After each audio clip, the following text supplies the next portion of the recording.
bisa bawa narasi seperti itu karena yang sedang kita bahas ini adalah Tuhannya Nabi Musa. Apakah sama dengan Tuhannya Kristen yang mohon maaf disunat pada hari ke-8?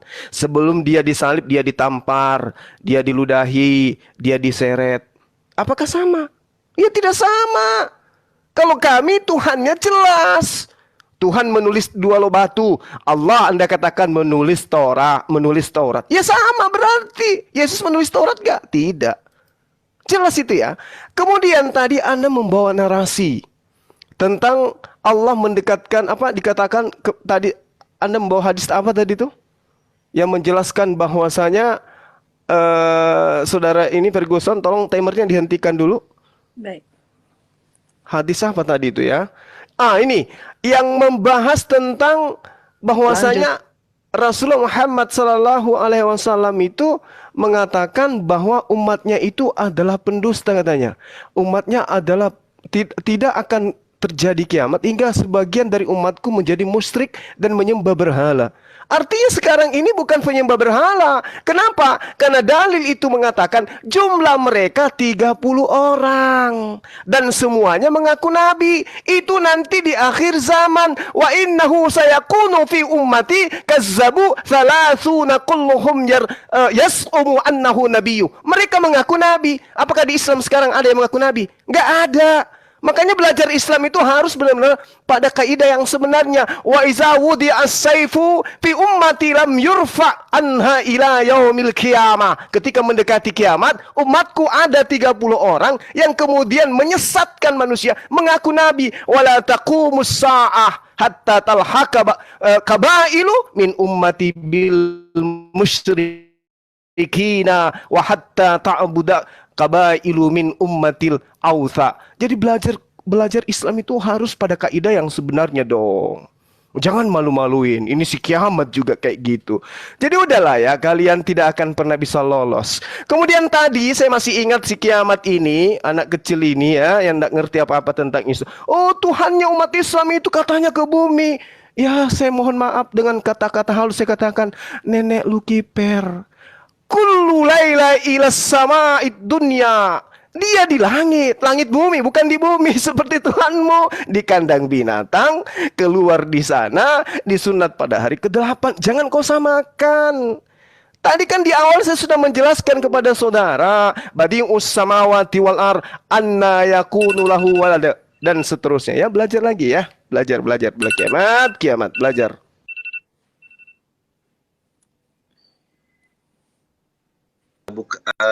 Sudah mulai saya. Suara saya ada Kak Ica? Ada. Kalau misalnya mau mulai bilang ya Bang ya. Halo, suara. Ada. Iya nggak, suara saya ada nggak? Halo, suara saya ada nggak? Ada. Oke ya. Jadi kita harus, ya, siap saya mulai ya. Jadi tema kita itu adalah, ya mulai. Tema kita itu adalah apakah sesembahannya Musa itu Yesus? Nah, apakah sesembahan umat Islam itu Allah yang lain? Ternyata orang Yahudi tadi sudah saya sampaikan, nggak perlu saya buka kembali, bahwa sesembahan orang Islam itu adalah apa yang disembah oleh orang Yahudi, diakui oleh orang Yahudi sendiri. Nah, pertanyaan saya dan Bang Juma tadi tidak ada satupun manusia di muka bumi yang sanggup untuk menjawabnya. Kita lihat di dalam gospel saudara ada Tuhan dengan strata tertinggi yaitu Lukas 12 ayat 10. Barang siapa menghujat Roh Kudus ia tidak akan diampuni, tetapi siapa yang melawan Anak Manusia akan diampuni. Ternyata derajat Roh Kudus dengan Yesus itu lebih tinggi derajatnya Roh Kudus. Karena kalau hujat Roh Kudus tidak akan diampuni. Nah, pertanyaannya kalau Roh Kudus ini Tuhan di dalam perjanjian baru, harusnya dia Tuhan di dalam Torah. Apakah Musa pernah mengajarkan Roh Kudus? Tidak. Apakah ada tertulis Ruach HaKodesh di dalam Torah? Tidak. Apakah Tuhan di dalam Torah itu adalah manusia? Tidak. Bilangan 11 ayat 29 atau 29 ayat 11. Tuhan bangsa Israel itu bukanlah manusia, saudara. Nah, sedangkan Tuhannya Kristen itu adalah manusia. Bahkan dia menikah, ya. Itu datanya. Saya berani mempertanggungjawabkan data ini. Ada bukunya dari Kristen itu sendiri. Punya 3 anak. Yang bilang bukan orang Islam. Lalu yang berikutnya adalah bahwa sesembahan orang Kristen itu adalah ciptaan. Itu juga dalilnya dari kitab Kristen, Wahyu 3 ayat 14. Makanya belajar Ibrani dan Yunani. Dari tadi saya tidak ada sanggahan yang berarti loh. Wahyu 3 ayat ke-14, ciptaan Allah. Nah, kalau kalian mengatakan Allah adalah makhluk, nah kitabmu sendiri menyatakan Allah itu adalah sesembahan nih, ciptaan Allah. Kemudian bagaimana pandangan Yahudi terhadap Kristen nih? Pandangan Yudaism. Yudaism memandang Yesus sebagai salah satu dari sekian banyak Mesias palsu yang muncul dalam sejarah. Yahudi saja tidak mengaku Yesus, apalagi Musa menyembah Yesus. Mana ada? Makanya saya tantang loh. Di mana Musa menyembah Roh Kudus? Oke Saya ya, ini juga. Bang, mau Bang Mozart dulu atau aku nih? Bang Mozart dulu apa Bang Kiamat? Burunda. Terserah. Ya, 9 orang Kristen pun kita hadapi. Ya, Udah, saudara-saudara nggak yang usah banyak ngomong. ya. Diam dulu, Sunadar. Bang Ada Mozart. waktunya. Bentar. Silakan Bang Kiamat aja dulu, nggak apa-apa. Oke. Baik. Kalau Ini ya, mulai bilang ya 4 Bang. menit. Ya, jadi terlihat kalau Sunandar ini nggak konsisten. Dia pertama dia menggunakan original text, tapi setelah itu dia menggunakan terjemahan. Nah, inilah tukang benih-benih dari penipuan, karena memang Islam itu diajarkan untuk menipu, untuk berbohong. Nanti saya bisa tunjukkan dalilnya. Ya, jadi di dalam Zakaria 12 ayat 1, nih ya, di dalam Wayosek ini, di sini dikatakan foundation dibentuk atau ditaruh. Ini ya, saya tunjukkan di dalam strongnya. Ya. Jadi di sini fix, ditetapkan. Jadi bukan ciptaan. Nah, kalau Anda mau mendebati di dalam Wahyu 3 ayat 14, ini pun bahasa Indonesia Anda nggak lulus. Nih ya, Anda tadi sengaja nunjukin kalimat terakhir untuk menipu. Ciptaan Allah, Anda cuma nunjukin begini doang. Itulah benih-benih penipuan di sini. Tapi saya nggak seperti Islam-Islam lainnya. Jadi kalau orang Kristen itu, karena memang 65,4% orang Kristen itu peraih Nobel. Jadi orang Kristen itu adalah mayoritas. Orang Kristen itu orang cerdas-cerdas, termasuk TikTok yang Anda pakai ini dibuat oleh orang Kristen, gitu ya. Jadi kita nggak bodoh, ya. Jadi di sini kalimat gini, inilah firman dari Amin. Ini adalah Yesus Kristus ya. Dia kan adalah firman, saksi yang setia dan benar, permulaan dari. Jadi kita mesti tahu, misalkan 3 lebih besar dari 1. Artinya 3 itu punya kedudukan sendiri, 1 punya kedudukan sendiri. Itu logika yang harus Anda miliki. Kalau otak Anda masih tauhid setara dengan iblis, maka otak Anda nggak nyampe. Di sini permulaan, arti permulaan itu Yesus Kristus adalah permulaan yang dibedakan dari apa? Ciptaan Allah. Bahasa sederhana ini nggak bisa Anda pahami dan Anda mau tipu-tipu di sini. Memang kelihatan kalau Islam itu adalah ajaran untuk menipu, gitu ya. Nah, kemudian boleh di-pause. Oke. Bentar ya, aku bukakan hadits. Oke ya, ini Quran dulu aja. Nah, di dalam surah 16 ya, di dalam An-Nahl ayat 123. Nih ya, di sini dikatakan apa?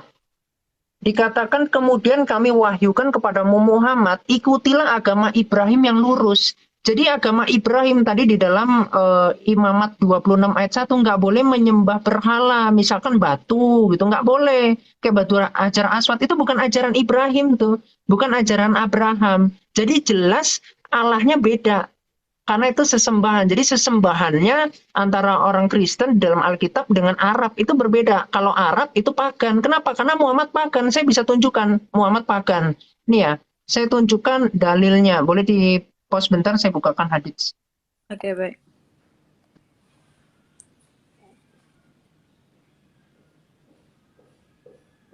Ya, bentar.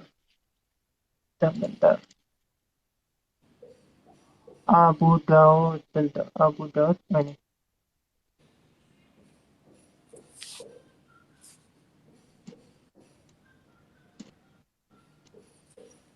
Oke, jadi saya tadi seperti yang saya bilang, Muhammad itu bukan Islam, tapi Muhammad itu pagan. Ini akan kita buktikan sama-sama dengan teks yang sangat jelas di sini.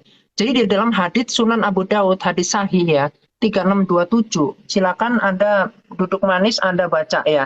Muhammad bersabda, Jibril datang menemuiku dan berkata, tadi malam aku datang untuk menemuimu, dan tidak ada yang menghalangiku. Jadi nggak ada yang menghalanginya untuk masuk. Kecuali apa?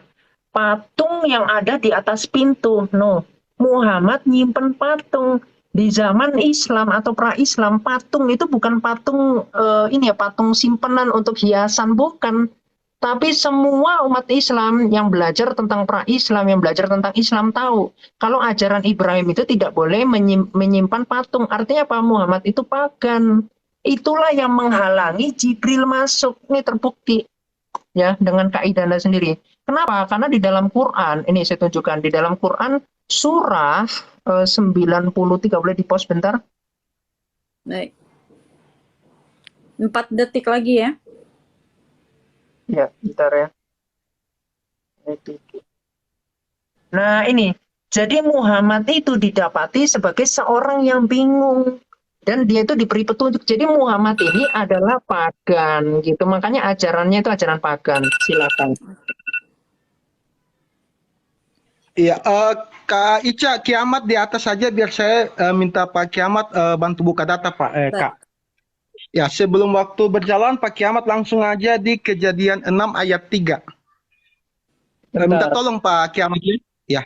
Siap, Kejadian siap, 6 ayat 3. Kejadian 6 Ayat yang ketiga. Oke. Berfirmanlah Tuhan, Rohku tidak akan selama-lamanya tinggal di dalam manusia. Kembali lagi saya katakan, cara kerja Roh Kudus adalah Roh Tuhan yang diutus tinggal di dalam diri manusia. Ini di dalam Taurat. Lalu Panana mengatakan mana tulisan Roh Kudus? Itu jelas ditulis Roh Allah. Allah ya pasti kudus. Kecuali bukan Allah ya tidak kudus. Nah, jadi narasi bahwa Roh Kudus tidak ada di dalam Perjanjian Lama itu hanya asumsi Bang Nandar semata. Nah, saya akan buktikan bahwa Allah yang Musa sembah adalah Yesus. Sama dengan Yesus. Pertama kita buka dulu Pak Kiamat, minta tolong di pause Bu waktunya. Baik. Di Yesaya 12 ayat 2 dan 3 Pak Kiamat. Oke, bentar.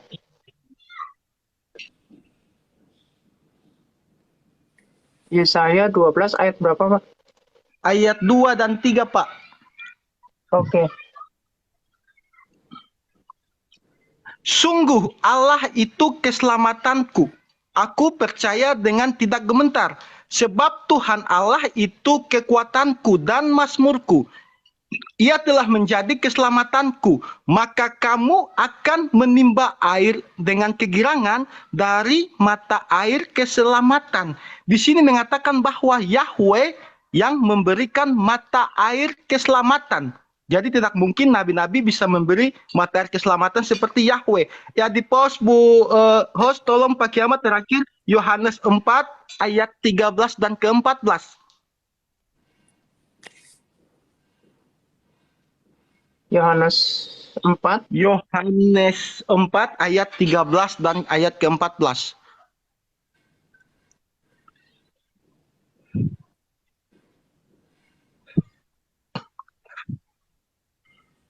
Jawab Yesus kepadanya, barang siapa minum air ini, ia akan haus lagi. Barang siapa minum air yang kuberikan kepadanya, ia tidak akan haus untuk selama-lamanya.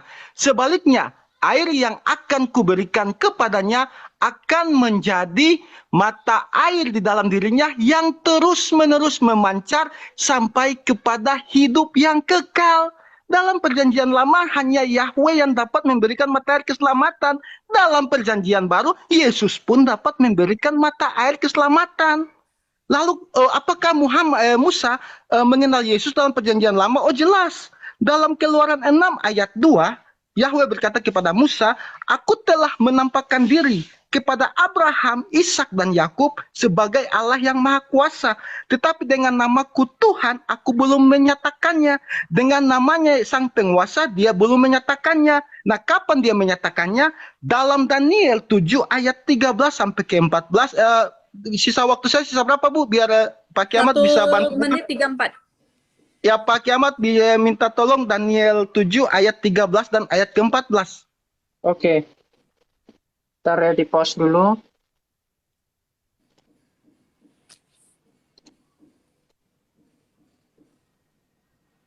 Oke, ya, 13.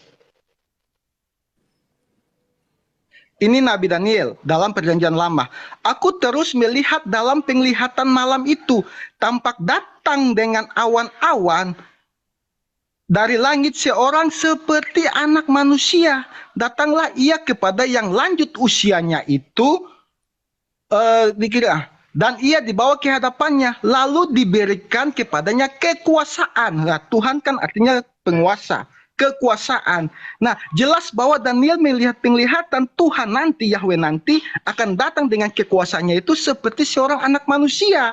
Itu sudah dinubuatkan, dan Yesus jelas berkata kepada para pemuka agama, imam Taurat, nanti pada saatnya dia datang kembali, mereka akan melihat dia datang dengan awan-awan dikelilingi malaikat-malaikat seperti yang dikatakan Nabi Daniel itu. Jadi sudah sangat jelas bahwa Yesus adalah firman Allah yang datang dalam wujud manusia. Ayatnya di 1 Samuel 3 ayat 21. Nah, itu aja dulu, nanti ya waktu udah mau habis, 22 detik. Jadi Ada tadi 20 narasi Bang Nanda tentang Yesus mendika kan sudah saya bantah ulang-ulang. Dia mengambil data dari pohon rumah, pohon keluarga, dan pohon keluarga itu bisa saya edit sendiri. Saya bisa buat Muhammad punya 20 anak dan salah satunya bernama Nandar. Lalu saya ganti foto saya dengan orang Arab, lalu saya mengatakan itu referensi dari Arab. Jadi jangan ambil dari majalah Bobo, Bang Nandar. Ya silakan, Kak.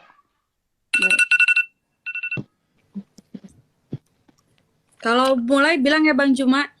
Ya, oke.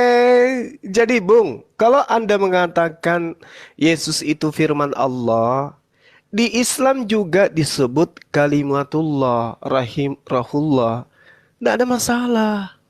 Yang masalah ini Tuhannya Musa apakah dilahirkan Maria? Gitu Kita mulai dong. Bang. Iya. Udah. Suara saya nggak Mulai. kedengaran ya? Iya. Kamu mengatakan firman Tuhan Yesus itu, ya memang betul. Yesus itu adalah kalimatullah. Artinya apa? Yesus itu ada berkat keinginan, kehendak, cipta dari Allah. Makanya dia menciptakan Yesus. Yang Anda harus bahas di sini adalah Tuhan yang disembah Nabi Musa, yang murkanya menyala-nyala, yang membasmi pemakan babi di dalam Yesaya 66. Itu yang Anda harus bahas, yang mengatakan terkutuklah manusia yang tidak menjalankan hukum Taurat dengan perbuatan. Itu yang harus Anda bahas. Taatilah perintahku. Kasihilah Tuhanmu dengan segenap hatimu, dengan jalan taat kepada perintah-perintahku seperti tertulis dalam kitab Musa. Ulangan 11 nomor 1, Yosua 1 nomor 7. Itu yang Anda harus buktikan, bahwa Tuhan yang begitu pencemburu, jangan ada ilah lain di hadapanku, kok tiba-tiba menjadi makhluk. Itu yang Anda harus bahas. Layaknya kami membahas Tuhannya Nabi Musa itu adalah Allah yang maha suci lagi maha tinggi. Lalu kemudian tadi saudara kiamat menuduh Rasulullah Muhammad SAW itu memerintahkan untuk berbohong. Islam diajarkan membohong katanya. Waduh, ini anak kecil ini belajar di mana ya? Ingat ya, Matius 10 nomor 16. Di situ diajarkan bahwa hendaklah kamu cerdik seperti ular. Emang ular itu cerdik? Setahu saya ular itu nggak cerdik. Muatan daripada cerdik seperti ular ini ya seperti iblis. Karena ular itu identik dengan iblis, ular naga, ular yang di surga. Menurut kitab Anda, siapa itu penjelmanya? Ular, iblis itu. Lalu kemudian Filipi 1 nomor 18. Ya jadinya kita tidak membahas konsep Tuhan. Kita membahas tentang perintah karena kamu lari kemana-mana. Tetapi tidak mengapa, kata pendiri Kristen. Sebab bagaimanapun juga Yesus diberitakan baik dengan palsu. Palsu di sini original teksnya apa? Anda sudah tahu? Belum tahu juga. Propasis. Propasis itu artinya mengelabui. Mengelabui itu apa? Mendustai. Mendustai itu apa? Membohongi. Propasis dalam bahasa Yunani. Belum ngerti juga anak kecil. Nah, baik dengan maksud palsu, maksud mengelabui, menipu, membohong, ataupun dengan maksud jujur. Tentang hal itu, aku Paulus tetap bersuka cita. Jadi ini dalil Bung dalam kitabmu. Mau kau bahas hadis Al-Quran, hadis dalam Islam, itu tujuanmu untuk apa? Untuk mengajarkan Yesus itu adalah Tuhan. Makanya kau bawa hadis, meskipun kamu nggak ngerti. Oke? Cukup bagi saya sekali aja. yang sekali aja kurontokkan hadismu, yang kau katakan hadis itu udah cukup sekali membuktikan bahwa kaulah pendusta. Kenapa kau berdusta? Karena memang amanat di kitabmu. Tetapi tidak mengapa, sebab bagaimanapun juga Yesus diberitakan dengan maksud mengelabui atau membohongi atau mendustai maupun dengan jujur. Tentang hal itu aku bersuka cita dan aku tetap bersuka cita. Itu makanya kau melakukan itu. Saya tahu maksudnya. Lalu kemudian ya, ketika Anda membawa hadis katanya, dalam hadis ini hadis ono, bahwa Nabi Muhammad SAW itu diceritakan menyimpan patung dan seterusnya. Bung, hadits qudsi jelas mengatakan bahwasanya dan tiada seorang yang lebih zalim daripada orang yang bermaksud menciptakan ciptaan seperti ciptaanku. Oleh karena itu maka cobalah mereka menciptakan seekor semut kecil atau biji-bijian. Itu hadits qudsi yang menerangkan. Lalu dikatakan lagi di haditsnya, asyaddun nasi azaban yaumil qiyamah alladhi yudahinu bi khalqillah. Manusia yang paling pedih siksaan pada hari kiamat adalah orang-orang yang membuat menyerupai patung dan seterusnya untuk makhluk Allah.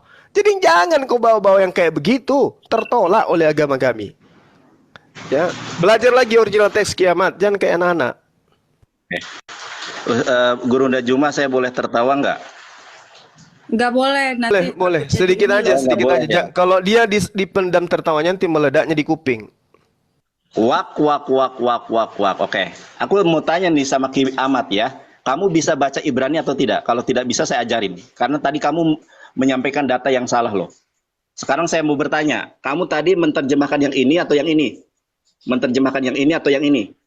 Tadi saya lihat kamu menerjemahkan yang ini. Yang dimaksud roh adalah ciptaan menggunakan kata yang ini, yaitu Feyosher, bukan Peyoshen. Yang tadi kamu sampaikan ternyata ini. Makanya saya bilang belajar original teks, jangan dibohongi oleh terjemahan. Ya, Kita saudara. mulai ya.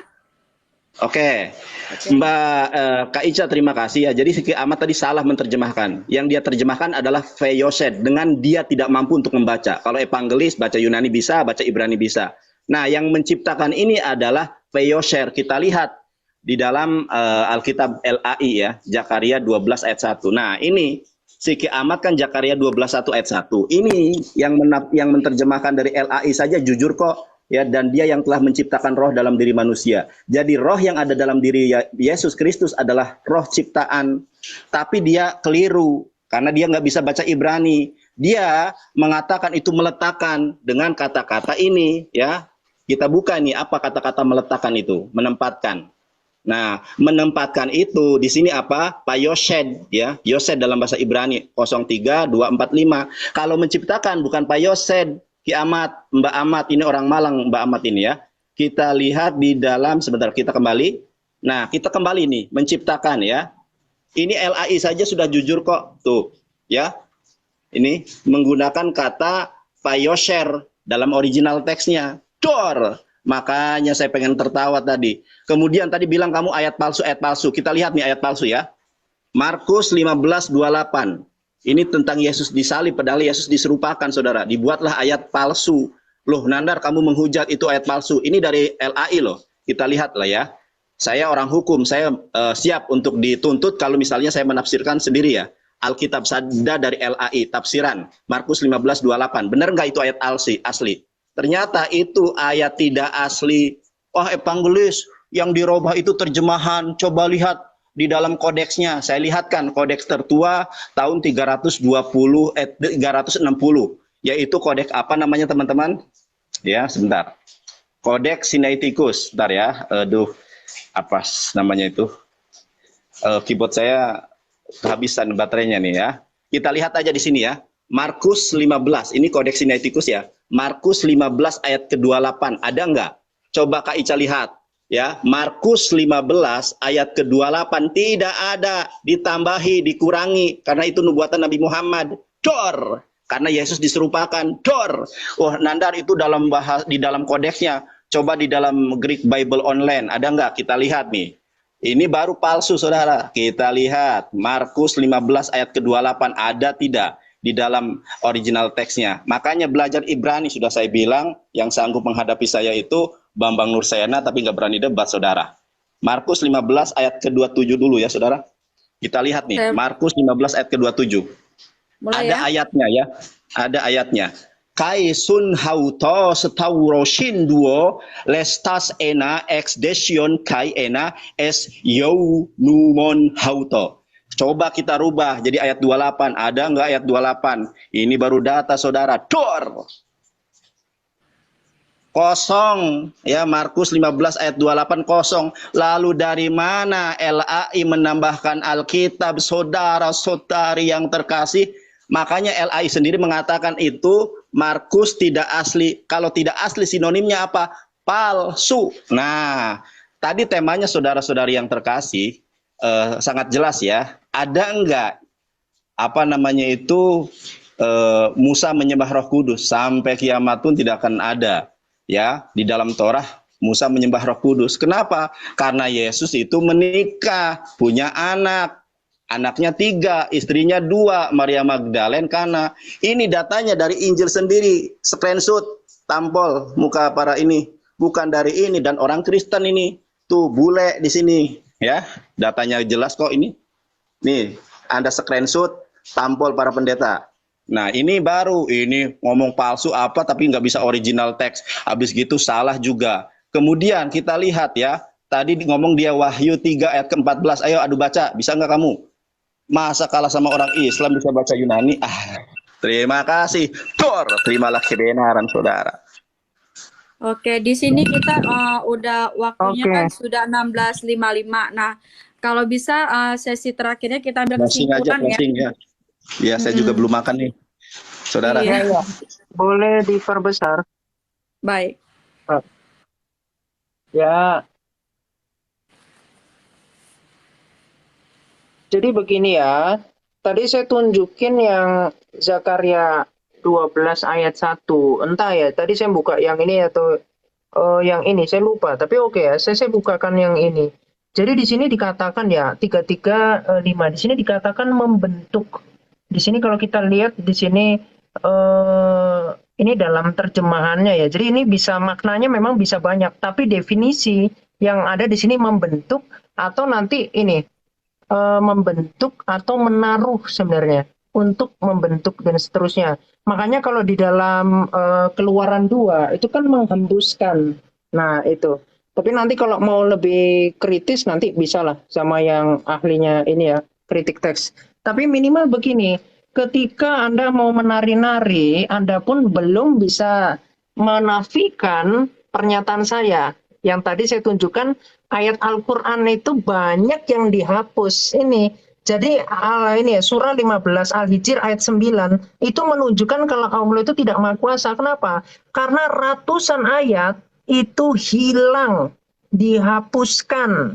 Nah, saya bisa menunjukkan mana yang kemudian dimakan hadits, yang dimakan kambing, yang dimakan kambing itu ada tuh di dalam hadits. Ternyata itu ayat persusuan gitu. Jadi persusuan orang dewasa. Nanti saya tunjukkan ya. Nah, kemudian ternyata Al-Quran itu ada banyak versi. Ini yang mau saya tunjukkan. Kalau Alkitab kan itu terjemahan. Jadi banyak terjemahannya. Jadi kalau Al-Quran itu banyak versi nih Anda. Anda mau berdebat sama saya tentang ini, tentang versi Al-Quran. Ya, di sini dikatakan apa? Satunya ada fa'u mengusir, satunya di fa'u membaca. Ini ada versi kemarin sudah berdebat dengan seorang Habib. Dia fasih bahasa Arab dan dia nggak bisa menjawab ini. Kenapa? Karena saya tahu di dalam buku yang saya tadi tunjukkan memang ketika Al-Quran itu dikumpulkan mushaf-mushafnya, di situ terjadi distorsi ya. Silakan Anda kalau mau berdebat perkara ini, boleh di pause bentar. Baik. Ya, saya tunjukkan dulu. Bentar.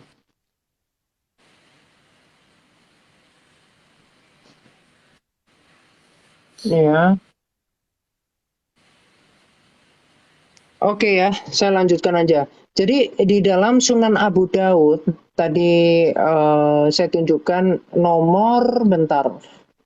Di dalam Sunan Abu Daud,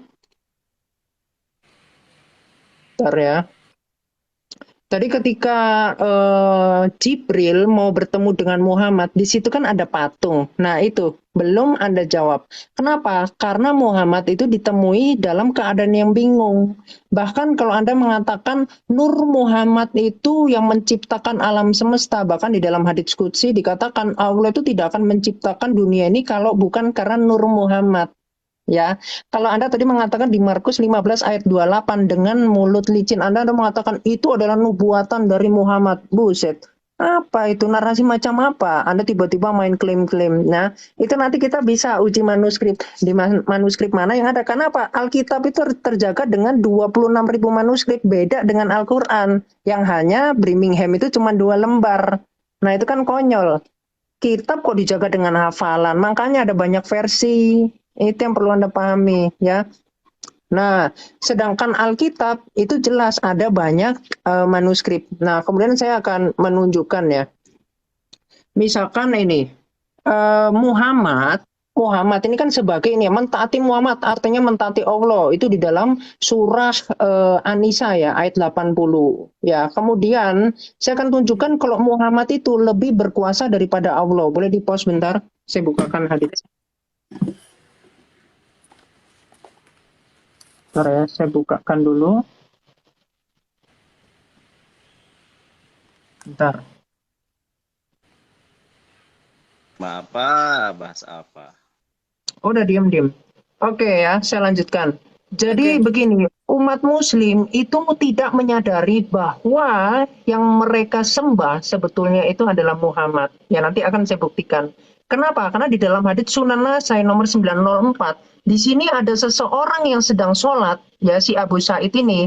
Kemudian Muhammad memanggil dia ketika sedang sholat. Kemudian apa? Abu Sa'id ini nggak menjawab dan kemudian dimarahin. Kenapa kamu tidak mendengar ketika Rasul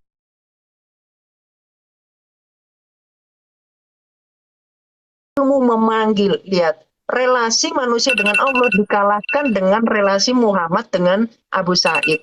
Ya, silakan itu Anda buktikan. Baik.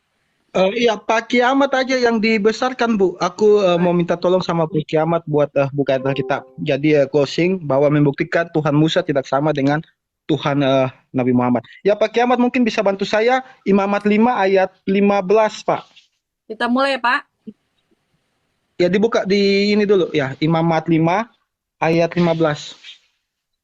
Ya, bunyi firman Tuhan begini. Dari ayat 14, Tuhan berfirman kepada Musa, apabila seseorang berubah setia dan tidak sengaja berbuat dosa dalam sesuatu hal kudus yang dipersembahkan kepada Tuhan, maka haruslah ia mempersembahkan kepada Tuhan sebagai tebusan salahnya seekor domba jantan yang tidak bercela.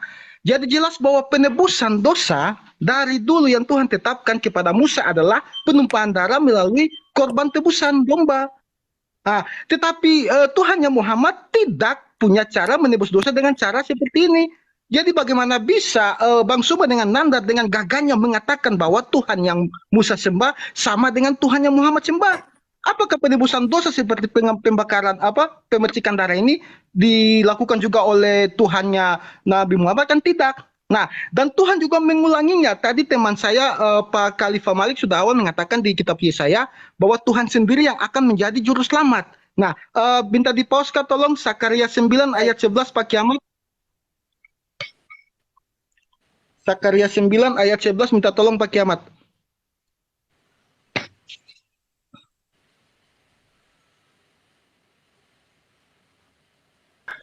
Oke.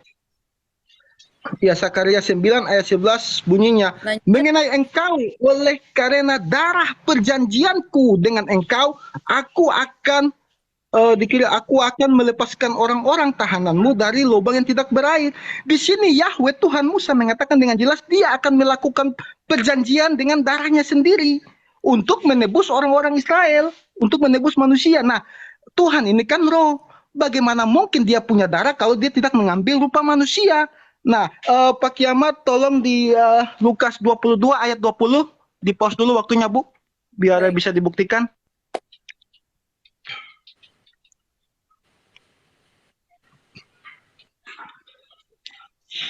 Lukas 22 ayat 20, Pak.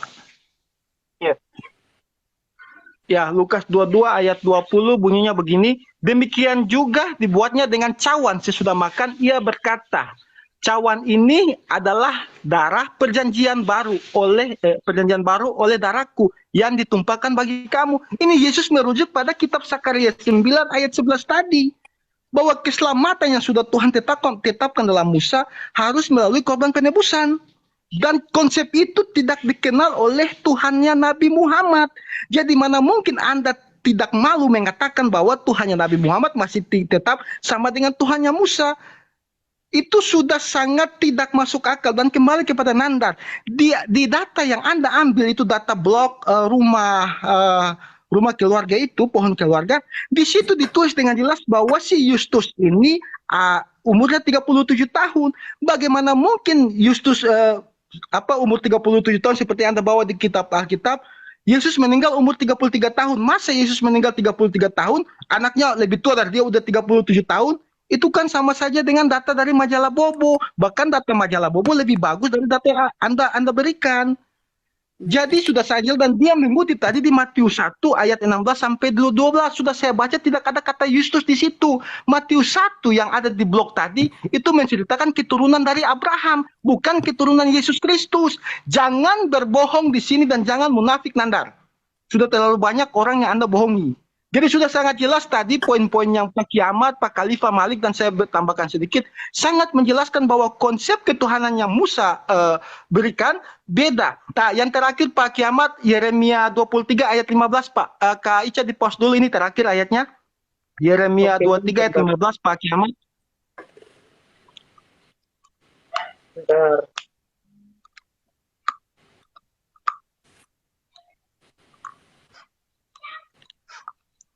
Yeremia 23 ayat 15 ya. Ya. Ya, di scroll lagi Pak. Sebab itu beginilah firman Tuhan semesta alam mengenai para nabi-nabi itu, nabi-nabi palsu di sini. Sesungguhnya aku akan memberi mereka makan ipuh dan minum racun untuk nabi palsu. Mana mungkin Tuhan sudah mengatakan bahwa kalau nabi palsu dia akan mati diracun, lalu dia mengambil lagi nabi yang mati diracun. Sedangkan di dalam firman-Nya jelas nabi palsu itu mati diracun. Tidak mungkin kan? Ya, dia mengambil nabi lalu menyangka firman-Nya sendiri nabinya itu mati diracun. Jadi beda Tuhannya Musa dengan Tuhannya Muhammad. Sekian. Baik. Kembali ke tema Ustazi. Assalamualaikum, lanjut. Ya, Nah, ini jadi kita oke. closing statement ya Bang Juma ya. Oke. Siap. Oke, biar Ya, baik. Jadi saya ambil sedikit ya, nabi yang diracun. Yohanes 19:30. Sesudah Yesus minum anggur asam itu berkata ia, sudah selesai, maka matilah dia. Mati diracun ini nabi nih. Lalu kemudian ketika kita berbicara mengenai tema, sekali lagi saya katakan kepada saudara-saudara, Anda membawa taat menyembah Muhammad karena kita harus taat kepada Muhammad katanya. Di dalam kitab saudara, di situ ya majikan juga dianggap Tuhan.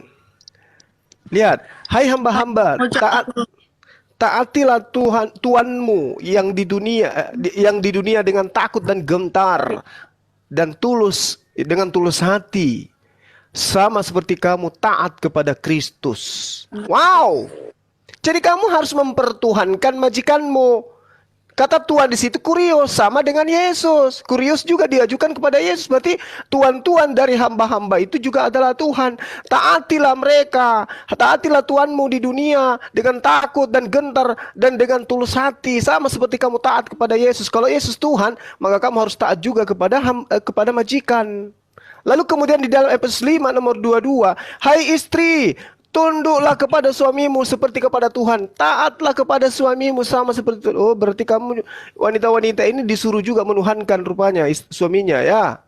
Ya, karena taat itu berarti menuhankan. Nah, Tuhan yang kami sembah, Al-Quran mengatakan, Bismillahirrahmanirrahim, kanan nasu ummatan wahida, faba'atallahu nabiyyin, mubasyirina wa mubathirina, wa anzala ma'ahum kitab, bil haqqi liyahkumu bainan nas. Manusia itu adalah umat yang satu tadinya.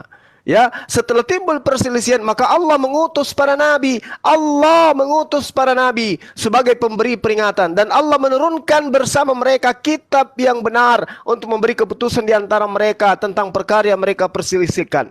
Jadi Allah itu adalah Tuhannya para nabi. Di dalam kitab Kejadian 17 juga dikatakan, "Wahai Abraham, aku akan menjadi Tuhanmu, Tuhan anak-anakmu, Tuhan keturunanmu secara turun-temurun." Yang jadi masalah ini adalah Tuhannya Kristen. Ya, Tuhannya Kristen ini yang bermasalah. Entah Tuhan dari mana ini datangnya. Kemudian ketika Anda berbicara mengenai kurban, Al-Quran mengatakan, "Walikulli ummatin ja'alna mansakan liyazkuru smallah ala ma razaqahum min bahimatil an'am." Dan bagi setiap umat telah kami syariatkan penyembelihan kurban agar mereka menyebut nama Allah atas rezeki yang dikaruniakan oleh Allah kepada mereka berupa hewan ternak. Memang semua nabi itu mengajarkan kurban. Tapi tidak ada satupun nabi yang mengajarkan kurbankan Tuhannya, gitu ya. Hanya di Kristen Tuhannya jadi korban. Jadi kamu harus banyak belajar supaya kamu itu paham, memahami tentang konsep ketuhanan. Lalu kemudian mengenai Al-Quranul Karim Anda bahas, si anak kecil kiamat. Di Al-Quran itu menerangkan, "Ma nansakh min ayatin aw nunsiha na'ti bi khairi minha aw mithliha alam ta'lam annallaha ala kulli syai'in qadir." Ayat yang kami ganti, yang kami hilangkan dari ingatan kalian, pasti kami ganti dengan yang lebih baik atau yang sebanding dengannya. Tidakkah kamu tahu bahwa Allah Maha Kuasa atas segala sesuatu? Dan itu benar adanya. Jadi kalau misalnya Allah kemudian ingin masuk langsung, itu biasa dalam Islam. Yang masalah itu di kitab Anda. Coba di dalam Markus 15 nomor 28 tadi itu. Bisa enggak Anda menunjukkan original teksnya? Bisa enggak? Manuskripnya. Manuskrip dari mana yang Anda bisa dapatkan itu? Tidak akan pernah bisa Anda dapatkan. Manuskrip dari mana? Sementara kami umat Islam, meskipun seluruh manuskrip itu dihilangkan, kami ada penghafal. Sekarang coba hilangkan semua kitab kamu. Siapa yang bisa tahu Bible itu seperti apa? Lah akan ada yang bisa tahu. Demikian. Sorry, saya mau layar tadi saya. Bang, bentar ya Bang Yonatan. Tadi Bang Mozart Ya. kena peringatan. Jadi sama tadi Bang Malik juga kena ban. Iya. Nah, betul. jadi ini kiamat saya kasih 8 menit ya Kan untuk menjelaskan sudah semua closing ini kan ya. tadi. Kiamat sudah closing tadi. Kalau belum. kalau closing lagi Closingnya kan ganjil kita, dong. closingnya nanti kita ini kenapa? gimana? Iya, belum, jadi yang belum. Oke, pertama baik, kan baik. Islam, Siap. Islam terus yang kedua Iya. itu Kristen. Jadi sekarang ada closing ya begitu. Iya. Oh, jadi yang closing ini siapa ini sekarang? Bukannya kami menanggapi atau belum closing ini? Closing gimana sih? Tadi Iya, belum closing dong Sudah. kalau kayak gitu. Tadi kan udah dibilang ini terakhir closing gitu. Nah, Berarti- kiamat kan. iya, Ini kita Kak Ica. pikirnya yang tadi mereka itu sudah closing, Mbak Ica. Iya, saya juga gitu Kak Ica. Kan Kak Ica sebelum mereka bernarasi itu ini closing ya. Loh, closing kedua kali. Dia mau ganjil Kak? Jangan. Jadi tadi yang pertama narasi Anda, terus yang kedua baru kami yang Kristen. Jadi jangan Anda balik. Anda mau Loh, kok ganjil satu nggak bisa tuh. Oke, nggak Ya, apa-apa. silakan Ustaz Islam Anjuman. setelah itu yang Kristen yang closing. Penonton bisa menilai kok nanti siapa yang menang, siapa yang benar, siapa yang salah ya. Iya, Kak Ica, nggak usah nangis, Kak lanjut Ica. aja. Kak Ica, layar saya diperbesar Kak Ica. Ini waktu saya Baik, 5 baik. menit kan. Oke. Nih teman-teman, ini baru evangelis teman-teman ya. Coba diperbesar layar saya. Kitab Ibrani bisa baca, Yunani bisa baca ya. Jadi si Mbak Ahmad orang Malang ini mengatakan terjemahan saya ngawur katanya. Ternyata yang di dalam Zakaria ya, di dalam Alkitab itu sendiri itu menciptakan loh. Kita lihat berbagai macam versi juga di dalam Zakaria 12 ayat 1. Semuanya berbagai versi mengatakan menciptakan. Tadi dia nggak bisa Ibrani makanya salah comot. Kemudian mengenai ayat palsu ya teman-teman ya. Ini kitabnya asli ya, yang tadi itu kodeksnya. Kita lihat nih. Kita lihat di dalam Lukas. Saya tunjukkan kepada Anda Lukas 10 ayat ke-1. Di dalam terjemahan ternyata Yesus itu mengutus 70 siswa. Tetapi di dalam original teks ya, meta de tauta anede shen ho kurios eteros epo ep dome konta duo. Ternyata yang diutus Yesus itu adalah 72. Lalu terjemahan menjadi 70. Tetapi satu hal yang harus Anda ketahui ya. Ternyata penambahan itu bukan hanya di dalam terjemahan loh. Ini ternyata di dalam original teksnya ada tanda kurung. Coba Anda cari di dalam Al-Quran berbahasa Arab, tidak ada Al-Quran itu ada kurung kurawalnya. Tapi dalam original teks, ini kitabnya langsung ya. Harganya 600.000 ini dari seorang hamba Allah yang dikasih ke saya. Nah, kemudian ada lagi, kita lihat. Ya, kita lihat tadi, itu tadi sudah. Kita lihat Lukas ya. Lukas 15, tadi berapa ya? Markus ya, sorry. Berarti benar yang tadi. Mana datanya? Kak Ica mohon di ini dulu ya. Aku mau cari Baik. data tadi. Oke, siap. Aku tadi sudah tak kasih. Nggak apa-apa, sudah tak pelan-pelan kasih. aja, Bang.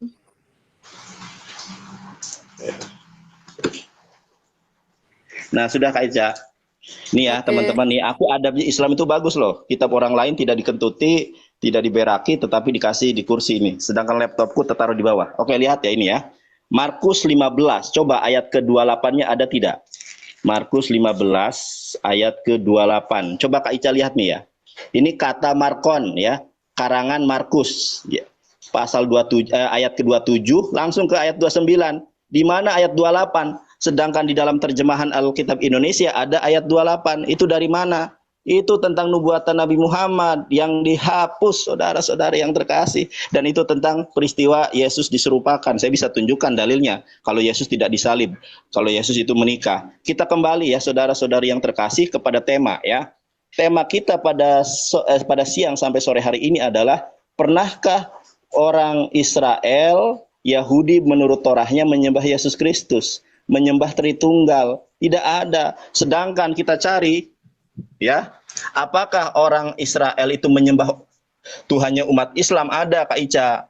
Ini tadi saya sudah tunjukkan ya di dalam Sefer Shemot, Perek Esrim Mispar Stayim. Saya bacakan nih bahasa Ibraninya. Anohi Adonai Eloheha Asher Hoshetiha Me'arech Mishroyim Mebet Albadim. Nah, kita lihat di dalam tafsir rasanya dikatakan apa? Innallaha rabbuka, sesungguhnya Allah itu Tuhan kamu. Ini dari Yahudi saja percaya bahwa sesembahan umat Islam adalah apa yang disembah oleh Musa. Kitab Keluaran 20 ayat kedua itu kitabnya Musa. Ternyata kitabnya Musa mengkonfirmasi bahwa Tuhan yang benar itu adalah Tuhan umat Islam. Karena sesembahannya sama dengan umat Yahudi. Ini original teks. Makanya harusnya yang menghadapi saya itu Pak Bambang Nursena dengan Ibu Rita Wahyu. Kalau benih hatargum ya keok semua saudara. Dor, terimalah kebenaran. Itu makanya ini Ibrani, Yunani, Arabik bisa baca saya. Kalian terjemahan. Habis gitu salah lagi. Orang itu di TikTok sudah banyak yang mualaf loh. Gara-gara kami para pendapat Muslim ini, terutama gara-gara Bang Juma, nanti tambah semua masuk Islam nanti saudara. Masya Allah, terimalah kebenaran. Dor, meong.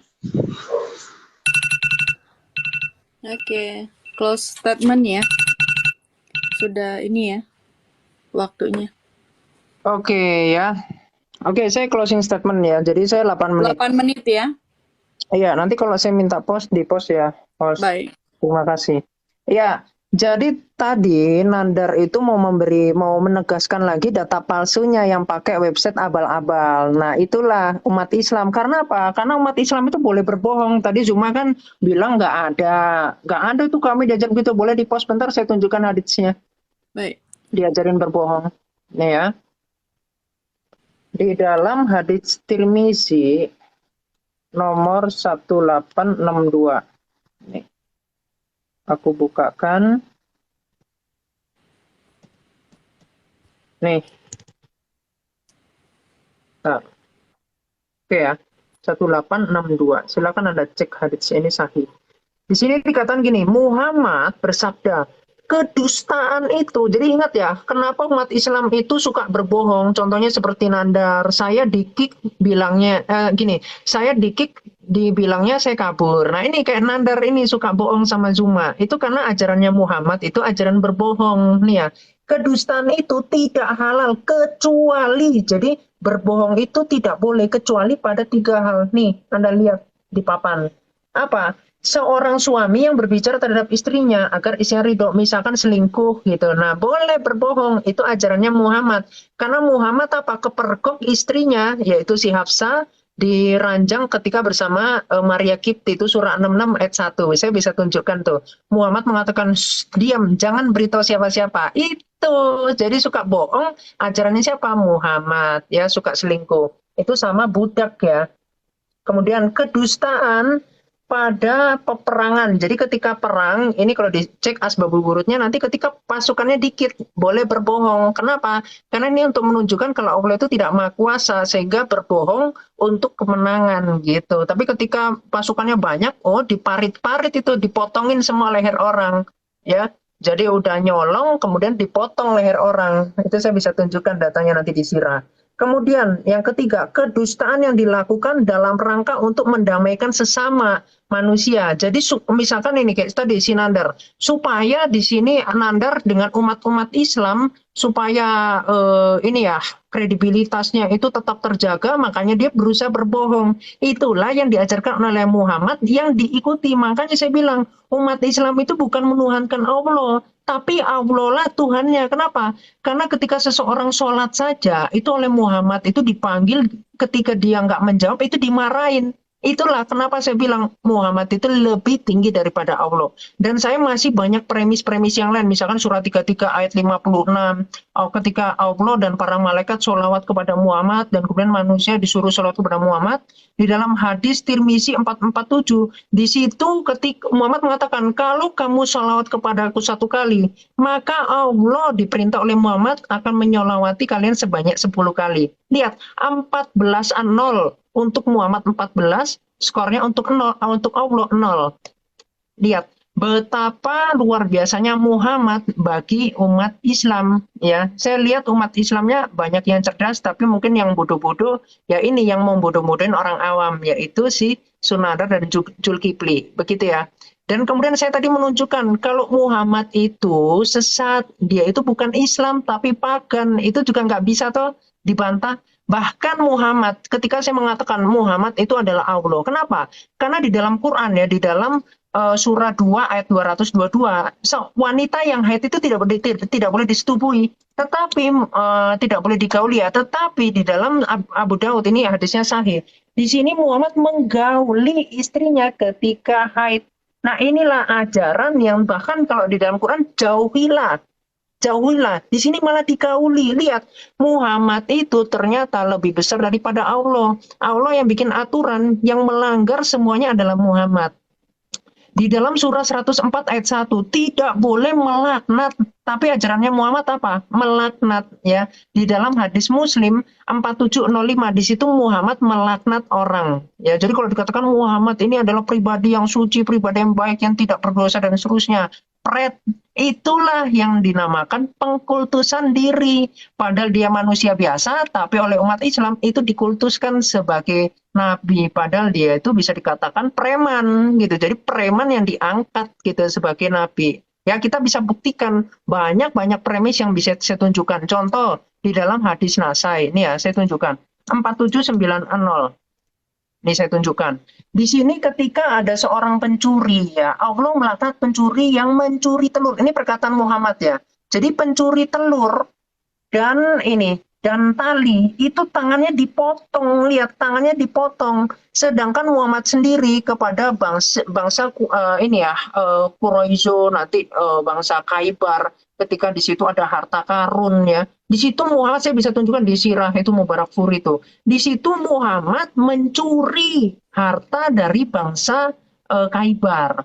Ya, kemudian istrinya Kinanah, istrinya Kinanah itu adalah pemimpinnya. Jadi pemimpinnya kepalanya dipotong, rakyatnya dibunuh oleh Muhammad, oleh suruhan Muhammad, kemudian hartanya mereka diambil, istrinya diambil. Inilah sosok yang dipuja-puja oleh si Nandar, ya Sunandar dan juga Zulkifli. Sosok preman yang diangkat sebagai nabi, padahal tanda kenabiannya itu adalah kutil yang membesar menjadi telur puyuh yang berwarna merah. Itulah ciri-ciri tumor.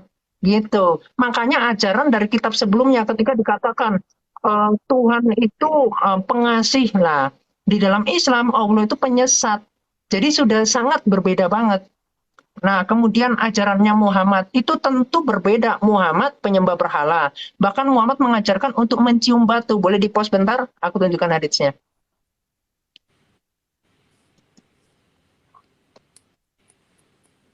Oke, di dalam hadis Nasai 2888. Di sini dikatakan gini, ini sahabat Muhammad pun yang seorang yang Hanif, itu dia mengatakan Umar mendatangi Hajar Aswad kemudian berkata, sungguh saya mengetahui bahwa engkau hanyalah batu. Lihat, hanyalah batu. Kenapa batu malah dicium-cium oleh umat Islam? Itu ajaran siapa? Allah. Anda coba cari di dalam Quran, mana buktikan ada ajaran Allah untuk mencium batu. Ya, kalian itu disuruh untuk mengikuti ajaran Ibrahim di surah 16 ayat 123. Tapi kenapa kalian malah mencium batu? Ini kan tradisi pagan. Ini adalah tradisi Watsinia. Ya, jadi tradisi pagan yang dicontoh oleh umat Islam. Jadi pengikut Muhammad ini bukan Islam sebetulnya, tapi apa? Pagan. Itu yang tidak mau disadari, padahal sudah ditunjukkan berkali-kali, tapi tetap bilang kami ini pengikut Allah, penyempurna. Padahal yang di dalam surah Al-Maidah ayat 3 yang disempurnakan itu agama Islam. Makanya belajar baca lagi, ya. Di sini dikatakan, dan seandainya saya tidak melihat Muhammad menciummu, maka saya tidak akan menciummu. Ini loh. Otak kalau sehat, ya sahabatnya Muhammad, ini kan pada akhirnya ketika Muhammad mati itu mereka pindah ke Kristen, ya. Jadi mereka pada murtad semua. Kenapa mereka nggak berani murtad ketika ada Muhammad? Karena di dalam Nasai 3991, siapa yang mengganti agamanya, maka bunuhlah. Itulah ajarannya Islam. Ganti agamanya dibunuh. Kenapa? Karena Islam adalah agama politik. Yang ketika dia pindah agama, maka dibunuh. Makanya sahabat pada takut. Bahkan orang Yahudi pun saat itu mengikuti Muhammad, yang kena prank ternyata Muhammad itu makan unta, bahkan kencing unta diminum. Itu kan haram di dalam ajaran Ibrahim, ya, di dalam Ulangan 14 ayat 7. Di situ nggak boleh meminum memakan unta, itu nggak boleh. Jadi ajaran penerus apa? Ajaran penerus atau ajaran pengkultusan seseorang yang ngaku-ngaku sebagai nabi? Di sini saya lihat Umar ini adalah orang yang cerdas, karena ketika Hajar Aswad ini hanyalah batu yang adalah ajaran Watsinia atau pagan Quraisy, kemudian dia mengatakan kalau bukan karena Muhammad yang mencium, dia tidak akan mencium. Jadi ya teman-teman Islam, jadilah Islam yang cerdas, bukan mengkultuskan manusia, gitu ya. Karena kalian akan menyembah Muhammad itu sesuai dengan surah 33 ayat 56. Baca itu di dalam ensiklopedia Al-Qur'an. Oke, Kalian berdoa kepada Muhammad. Yesus, Oke, selesai. hari ini Tuhan Yesus memberkati. sudah kelar ya. Mantap Sudah sekali didapat ya. kita mendengarkan penjelasan Islam dari orang yang tidak bisa baca kita. Luar biasa, kita tak terkalahkan Ustazi. Tak terkalahkan. Hebat sekali kiamat ini, benar-benar luar biasa, Masya Allah. Ilmunya saya terkagum-kagum melihatnya. Iya, ya, Masya belajar Allah. lagi, belajar lagi ya kalian ya. Oke, Iya, begitu iya, ya Kak iya, Ica. iya. Terima Iya, kasih. iya, Semoga iya, teman-teman iya. Islam Iya, mendapatkan iya. jalan yang lurus. Karena jalan Iya, oh, jalan yang lurus itu hanya ada di dalam Tuhan Yesus. Nyembah Gitu ya. manusia. Sedang Muhammad Iya, bukan iya, Islam, iya. gitu ya. Oke, Iya. Tuhan Yesus Oh. memberkati. Semoga para Terima kasih, polemikus ya, Tuhan Pak. Yesus, bertobat. sejak kapan Iya. Yesus menjadi Iya. Tuhan? Oh lala, Oh. Mama Biasa. Kita Iya. tak terkalahkan Ustazi, bukan karena kita hebat, tetapi karena kebenaran Islam. Dibahas apa, temanya apa. Kita bahas itu loh. Kita senantiasa konsisten untuk membahas apakah yang disembah Musa dalilnya dari Yahudi sendiri, bukan dari Islam.